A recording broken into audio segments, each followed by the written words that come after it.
Ya, informasi selanjutnya, Wakil Ketua Bidang Pilkada Kementerian Koordinator Bidang Politik Hukum dan Keamanan Brigjen TNI Wardiono kunjungi Buleleng. Kunjungan ini untuk pastikan Pilkada Buleleng berjalan aman dan kondusif.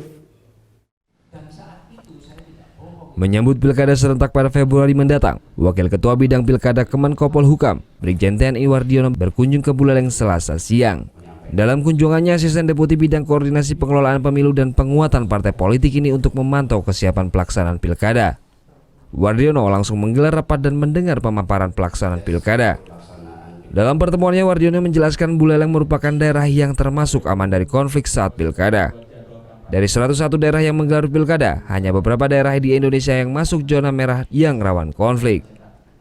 Namun dari beberapa kabupaten kota yang masuk zona merah kini telah dalam pengawasan pihak Kemenkopol Hukam RI. Namun Wardiono mengingatkan para penyelenggara agar tetap bekerja sesuai protap dan tetap mengawasi TPS-TPS yang rawan terjadinya kecurangan. Selain itu, pemerintah daerah agar segera mendata berapa banyak warga yang belum memiliki EKTP agar bisa menyalurkan hak pilihnya pada 15 Februari mendatang.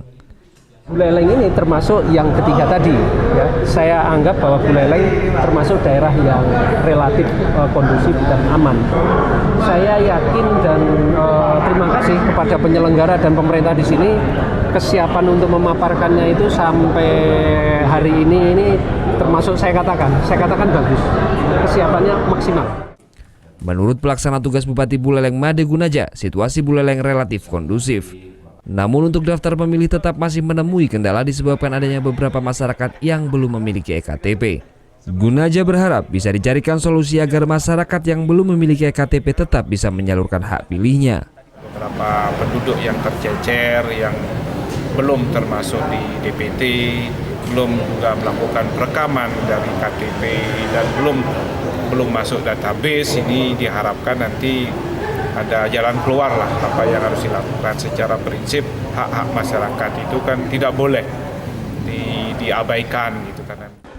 Untuk masyarakat yang telah melakukan perekaman namun belum mencetak EKTP, Disdukcapil akan memberikan surat keterangan untuk dibawa pada saat pencoblosan agar tetap bisa menyalurkan hak pilihnya. Putu Wijana melaporkan untuk NET.